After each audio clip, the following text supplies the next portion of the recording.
So, tingnan lang po natin kayo ng ilang payo para ma-prevent yung dengue. Oo, si Dengue. Oo, si Okay. Tandaan po natin ang unang S sa ating 4S program laban sa dengue. Ang unang S ay ang sirain at salubugin. Okay. Una natin gagawin ay itapon natin ang mga nakaimbang na tubig sa mga gulong na pwedeng pagmungara ng mga patite. Pangalawa, itapon natin ang mga walang namang timba upang hindi ito pag-ipunan ng tubig na pwedeng tirhan ng kilikite.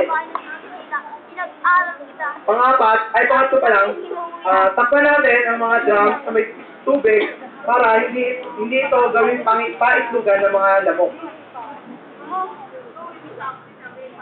Pangapat, takpan natin ang mga butas na pwedeng paglagyan ng tubig.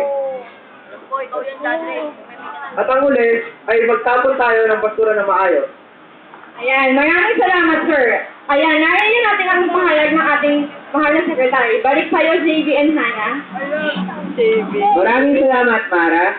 Ngayon, para naman sa ating latest showbiz balita, andito ang aking partner na si Hannah. Hannah, pasok. Para pa rin sa prevention ng dengue cases, si Miss Aquino ay tinatagang bilang ambassador for dengue prevention. Ano kaya ang may papayo sa ating mga viewers? Well, ako, galing ako dito sa mga school, syempre, dito tayo dyan, sabi natin sa dengue. Ang pangalawa, doon sa, ang S, sinasabi ng DOH ay sariling protection, okay? So, kapag dyan sa sariling protection, pag-a-apply ng mosquito insect repellent. Ako, I make sure si Baby Jane sa Josh, naku, lagi ko nilalagyan yan. Diyan, magkakulong cream, siyempre para iwas ka lang ng lamok.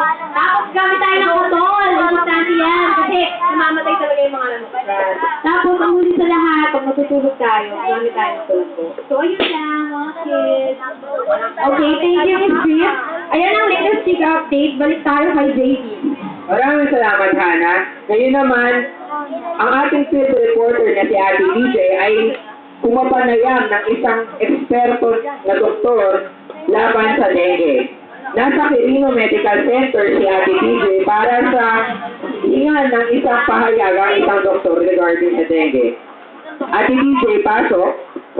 Salamat, JV. Nandito ako ngayon sa Quirino Medical Center para kapanayanin si Dr. Shino Mescola tungkol sa dengue. So, ano po bang pwede niyong ipayo para maiwasan ng dengue?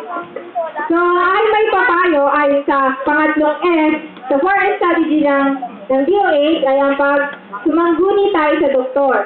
So, may papayo ko para matandaan ng lahat ay ang word na dengue. Dengue.